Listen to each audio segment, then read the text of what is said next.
Hello, viewers. Welcome again to another exciting episode on Niaj Gospel TV. And today we are bringing you an interesting topic on marital experiences and marital journey. We have our guest here that will be sharing undiluted truth about our journey over the years in marriage. So let's meet our guest. Welcome, Ma. Please introduce yourself. Thank you very much. I'm Mrs. Ian Adaka. All right, Ma. Can you share the success or the secrets to your successful marriage over the years? Over the years, by His grace, I'm over 20 years in marriage, and all through is from God. That's it. It's from God. In as much as we need to know this fact that as Christians, we need to marry within our setup as well. Now, if God is your father, it is normal that you marry within the household of God. Because if you go outside your household of God, then you are breaking the law. And you're trying to make the devil your father-in-law. And so it's been a wonderful time. It's been a very, very interesting over 20 years of marriage. I can say yes. Can you tell us a bit about how you met your spouse? When I actually finished school and service, precisely when I finished my service, that was in Ocean State, I went back to my mom and to my parents as in Abuja. But I just had this thought of relocating. I had suitors, even where I was, I had it. But I just felt, okay, let me just relocate to Delta State and to stay with my brother and all that, my elder brother. So I got there. I met someone and we're actually dating. A Christian too, actually dating.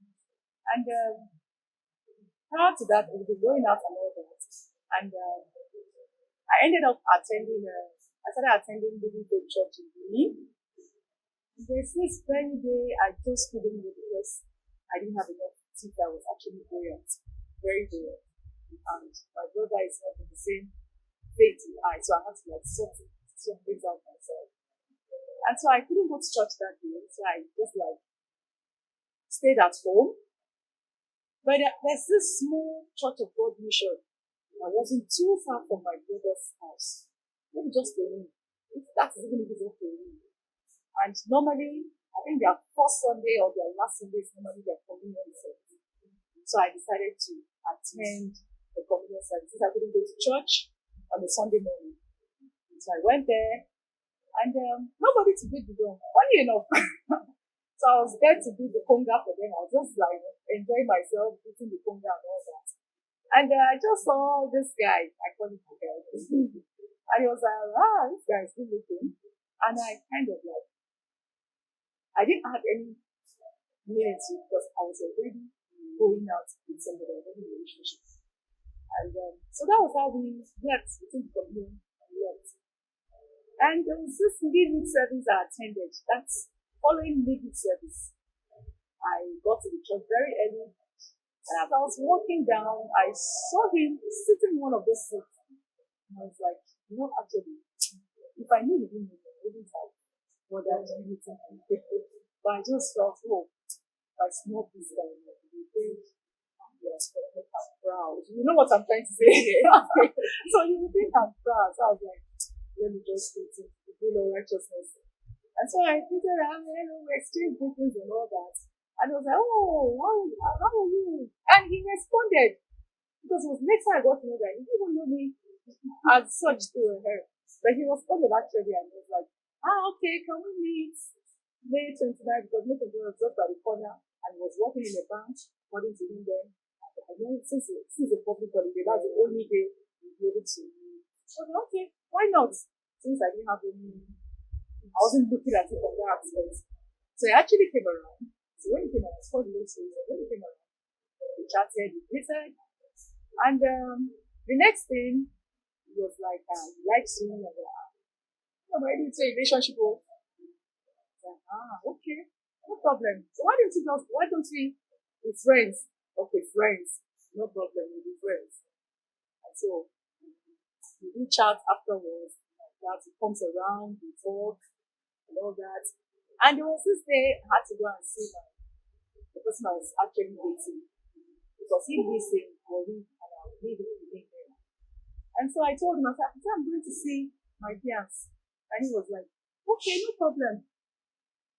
And he said something after we got married. He said he knew that God told him that that was going to be the last day I was going to see them there. But even this was much more later anyway. And so we went, I saw him, he was like, oh, family problem, things like that. I can't wait. Can I still wait for the next 5 years? He doesn't want to waste my time. I was just saying all manner of things. He doesn't want to waste my time. If I can get somebody else, why not? He said, I said, okay now. What was I returned back. I cried myself out. And you know the funny thing? The first page I went to was office. I can't forget. We are friends, yeah. So I went to the office and I was like, oh, sorry. Kind of like, oh, don't be angry. I think when you take it easy, like you said, like that. And he actually encouraged me. He said some words. And so that was it. And after that, he kept coming. So now the post is going. So he kept coming.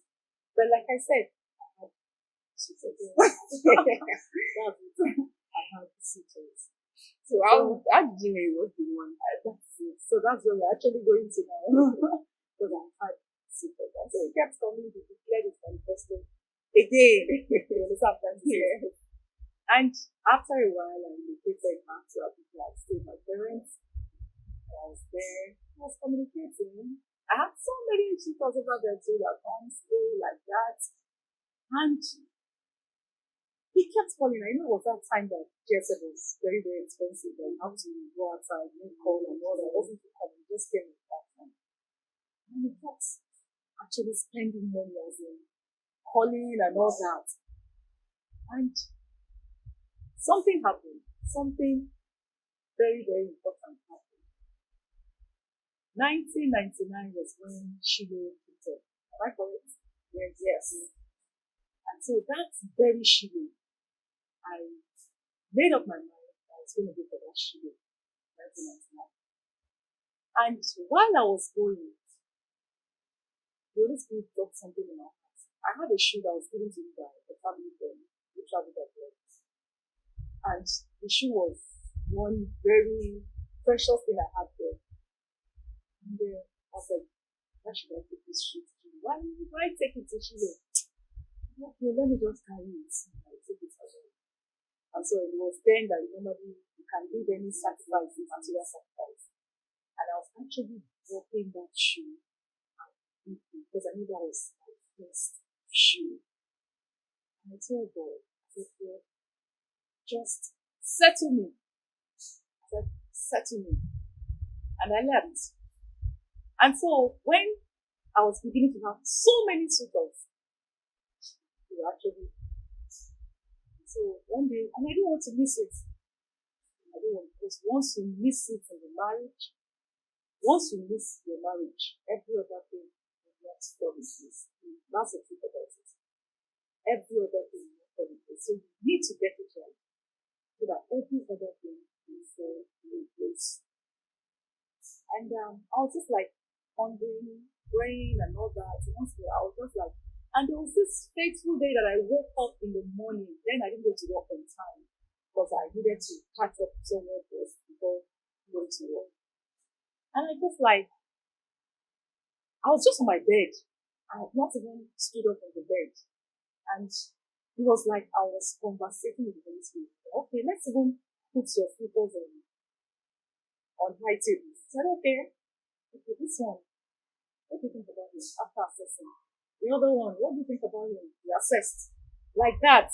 And when it got to after the whole assessment, I was like, so which one do you think really suits or fits into your life? I started looking at something because there are so many things you have to look at. You have to look at the spiritual aspects, you have to look at So many things, especially the spiritual aspect. You may not have so much then, that's the truth. So you don't have to look at the material aspect. If I have to look at the material aspect, I'll look at both things. So I looked at that and I was weighing some things and I was weighing his patience and all that. I said, I think it's good to go as a amongst all the suitors. And so, and you know the funny thing? I had asked him to like, I've already told him shout to that time I wasn't interested in him because a broken relationship a broken relationship is better than a broken marriage. So then I had even told him. So we're just like, when he kept calling, he kept keeping the relationship. I don't know if you know what I'm trying to say. Yeah, so we talked and all that, even though I knew I wasn't into it. And so when I had this conviction, I gave him a call that day. I had to be the one to call now with my family. So when I called, he was like, okay. I just told him, I said, is your manifesto still available? He said, yes. So that was how we started it. Wow, that's so beautiful. And over 21 years, Yes. you both are still being together. Would you say that you talked about communication a lot. You both communicated a lot during courtship. Would you say that that level of communication is still very much effective now? I should I say it's even 101%, if not more than effective. That's the truth. You know, one thing about it is that I would always advise ladies not just to marry a man because you want to marry him, but also see him as your friend. So he was like a friend too. So we chat, we talk, we gist. I don't know if you have seen me talk to him once. You see me talk to him over the phone, you think I'm talking to one somebody. Let me use that one. You think I'm talking to one colleague or somebody. We chat a lot, we crack jokes a lot. He's my friend. Apart from my husband, he's my friend. Wow. So marry your friends. That is it. That is the point. Marry your friends. Okay, man. So over 20 years, you raised kids together. Would you say that you both had misunderstandings or different perspectives towards parenting? The thing is this: there can't be a marriage without the small issue there, small issue here. Disagreement. I won't call it fighting, I won't call it misunderstanding. Maybe a little disagreement.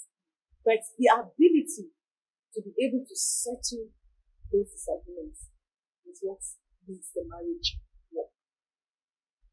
There's actually no perfect marriage.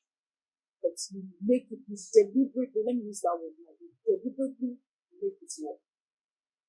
So it's not that over the 20 years there hasn't been any maybe challenge here and there and you want to go like, yes, we've had little misunderstanding, but there's something we do, we always settle it. The Bible that says, don't allow the anger, the sun set on your anger. So we always make sure that it is settled. And one of those things that have been helping us actually is the fact that we don't have separate rooms. So I always encourage ladies again, don't have separate rooms. Yes, it can have its what they call it now, library and all that, but always make sure that you live in the same room. And so with that, you'll be able to settle any misunderstanding and all that.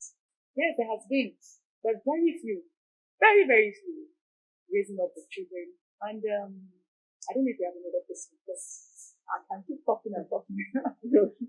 Okay, in this era where couples work, husband and wife, how do you prioritize your time together? Are you intentional about spending quality time together, or is it that anytime we have time, or you are deliberate about setting or creating it? Okay, I think I'll say this. There's one interesting thing about this. Ever since I got married to him, he has always worked in the island. the first day. So you know what I'm trying to say. And I met him walking in the park. We got married when he was walking in the park. So it's as good as coming home 9 p.m. That is the latest. Sometimes above that, like that. And it's been like that for the past 20 years. So, and you know, it hasn't really changed anything. We still have time to talk. Because when it comes, we still talk. Like I said, so he's my friend. Anything that happens where I'm like, oh, this is what happened today. You know, we talk, we just how it's work. We must talk before going to bed. So we are like both of you are intentional about something every day. Because, you know, communication is very, very important in marriage. And I think that is one of the problems that marriages are having today. Communication. Don't keep it to yourself. It's better you say it and you speak it. Always have time for yourself. And if you discover marriages that don't really have that, communication is lacking, it's just a matter of time to begin to hit the rock. So it's very important. So this like the final question. If you had to advise a lady going into marriage, would you advise long courtship period? Because from your own experience, you both were friends for a long period of time. Not really. Not really. But I'll answer your question. Okay. I'll answer your question. You know, this thing has to be looked at. I told you from the very beginning. The spiritual aspects and other aspects. So you could it's possible you meet the guy maybe just this month, 2 months, 3 months, and truly it's just the right person. I don't know if I'm making any. And you don't have, so if you know it's actually the right person, why wait for a long time? I don't know if you're getting my point. You don't have to. Because if God is in it, it will definitely work. I've seen relationships that courtships that were like 7 years and they broke up. So what would you say about that? And I've also seen marriages that were just like 3, 6 months and they are doing beautifully well. 6 months and they are doing very well. So it's not all about the time or the duration of courtship. It's not that. It's not that. You have to look at, you have to look at other aspects. And it can happen faster. Yes, definitely. Yes. It doesn't have to be a long duration of courtship before you know. Because if you have to look at, you're following that trend. So, so many things go wrong. Because, like I just said, there are so many relationships that so many people that have been in courtship for a long year and it didn't work out. Some even got married and at the end of it still divorced, even though because, this thing about marriage, entering into marriage is leading to him. And these are two different people from two different backgrounds. So the act of being deliberate to make it work has to be there. The act of tolerance has to be there. Because you're coming from two different homes. So you don't have to go like, oh, this is how it's done in my home, so you're not doing it. Patience, the act of patience too has to be there. So much wisdom. Alright, what advice would you give to married couples that probably are just newly wedded, but they have little years in marriage, they are facing challenges, and also young singles that are scared to go into marriage? Probably they've seen other marriages break up or their parents' marriages break up, and they are scared to even go into a relationship. What advice would you give to such people? Okay, let me start by answering your first question. Genesis 2:26-24 down to 28. Therefore, a man shall leave his home and cleave to his wife, and they two shall become what? One. Now, I'll also lay this foundation. I'll also say this. Marriage, we go to the primary school, you have a certificate at the end of it. Am I correct? Yes. You attend your secondary school, you get your certificate at the end of it. Tertiary, the same. But this is the only institution that you don't graduate from. So I need to sound that first. I don't know if you don't graduate from it. Do you have? So when you're beginning to have marriages in your home, I would advise that you begin to work on yourself. If possible, get books of mentors that are having tremendous marriages. Read those books. They will also help. But that you're leaving the marriage is not the solution. Because you're not sure. God hates divorce. I hope you know that. Yes. And aside that, even if you decide to do it your own way, I'm going to remarry, I'm going to take God out of this and I'm going to remarry.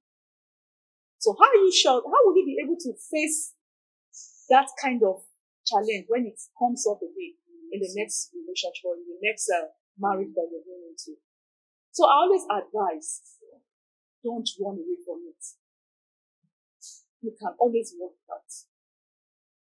So getting out of one marriage is not the solution. What is really the solution is get to know why it's not working. Because when you know why it's not working, then you have a solution to it. So I would advise that you don't work out of it. Get books, get tapes on marriages, on mentors, or on people that have really had wonderful marriages. Read it, and I know by the time you're through, you will come out well. The marriage will be okay. And for sisters, maybe for those that are scared to go into marriages because of what their parents are going through. No. You don't have to look at what your parents is going through to judge your own marriage. Your parents have their own lives to live. You also have your own life to live. That your parents' marriage is not working doesn't mean yours will be the same. And so for those sisters, I would advise that they get books on marriages. Read enough books on marriages. Why? To change their mentality. I don't know if to change their mentality and what they think about marriage or what they have seen that is making them not feel that into it. And I'm sure by the time they go through, because it is normal. I think, I'm a Venus member, and Mama said something in her book. She said they read about 8 books on marriages. Now, tell me how that kind of marriage is going. So for sisters that are scared, I'm like, no, I've seen a lot. My friends are not encouraging me. They are not making me feel as if I should even aspire to get married and all that. No, they shouldn't feel that way. Let them just get books. Enough books. Let them read enough books on marriages and to clear off whatever is in their minds. And as they do that, I know they are heading for a peaceful marriage. Okay, now, can you say a word of prayer to our viewers out there that are probably trusting God for such kind of marriage and those already in the marriage for God to keep them together till forever? Yes, for sisters. And for brothers as well. Yes, brothers. Yes. One of those things that will actually make you not miss it in life is when you serve God. This is my own personal experience. There is no way you serve God, I use the word genuinely, and He will handle you or really if I'm communicating. So over time, when you serve God, God will definitely be what settle. I think when I told you about the sacrifice I did, but I also told God, I said, God, please give me somebody after your heart. Just give me a man that you have prayed for me, and I will give him to you. So I'm not surprised that my husband loves God. Even if you are getting a God, you are getting a God. So I will advise, both for brothers and for sisters. But if you're you're kind of not being sincere about it, you can't get divorced. That's good. But if you're truly and genuinely serving God, it's going to be a good husband. So I would say serve God. And even forget, put it at the back of your mind. When the guy will come, you won't even know. Or when the lady will come, you won't even know. So that's for sisters. And I pray for them that God will help them. It doesn't have to be, God will help them to get the right person, to meet their God-ordained husband. But your God-ordained husband can only be met when you serve Him. And for marriages that are hitting the rock, I sincerely from my heart, because marriage is honorable. God made it pleasant, made it sweet. You're not supposed to be having problems in marriage. You're supposed to be enjoying marriage. It's supposed to be beach free. That's how God made it. I pray for them that for those having issues in their marriages, storms in their marriages, I pray that God will settle them in. God will take control. Everything that is standing as an hindrance, every storm will be calm in their marriages. Everything that is looking like a challenge in their marriages will be destroyed, and they will have a blissful marriage in the name of Jesus. Amen. Thank you so much, man. This was a very beautiful session, and I hope you have enjoyed it as much as I did. We want you to comment and share your own experiences down below in the comment section. Don't forget to like, share to family members, share to that sister, that brother that you know needs to hear this. And I pray everybody marriages will work. And those singles out there will not miss it in marriage. Until we meet again next time. Bye.